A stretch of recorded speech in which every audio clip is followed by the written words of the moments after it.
সংসদ নির্বাচন আর গণভোটের ব্যালটটা যদি এক হয় আমরা বুঝতে পারতাম কারা সংস্কারের পক্ষে ছিল আর কারা বিপক্ষে ছিল। এটা আপনার আমার বোঝার দরকার না, আমাদের বোঝার দরকার হাজেতা যে না দিছে দেখ। আমাদের কাজ কি আল্লাহ কি করছে? যখন নবী করিম সাল্লাল্লাহু আলাইহি ওয়াসাল্লাম বলছে যে ইসলাম কায়েম হবে না, তখন ওই বন্ধ করে দিয়েছিলেন, দিয়ে কি বলছেন, তোমার কাজ হচ্ছে দাওয়াত দেওয়া আর আমি আল্লাহ হচ্ছে হেদায়েতের মালিক। কি বলছে সূরা বাকারার মধ্যে, সুমিউন উমিউন বুকমুন বলছে না, চোখ থেকে মুখ থেকে নাক থেকে তারা দেখবে না বুঝবে না, আমরা হেদায়েতের জন্য দাওয়াত দিয়ে যাব আর হেদায়েতের মালিক একমাত্র আল্লাহ। এই যে আমি বলে যাচ্ছি, আমার বলে না টিকিট যারা বলতেছে না টিকিট বিক্রি করতেছি, তারা হচ্ছে ভয় পাচ্ছে, কারণ তারা দেখতে যাচ্ছে আমরা ওই রাস্তায় ঠিক মতো আসি, সেই জন্য তারা বলছে দয়া করে ওই রাস্তায় থাকো না, আমাদের সাথে যোগ দাও, আমরা ওই রাস্তায় যাবো না, সে হার পক্ষে থাকবো, যে না আতে আসে তাকেও বুঝাবো, ইনশাল্লাহ সেও একসঙ্গে হা হয়ে যাবে।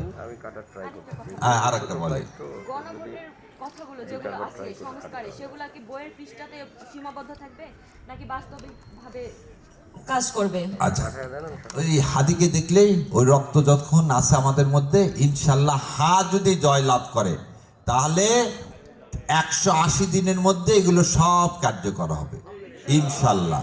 এবারে ওই জুলাই সনদে তাই লেখা আছে 180 দিনের মধ্যে এটা কার্যকর।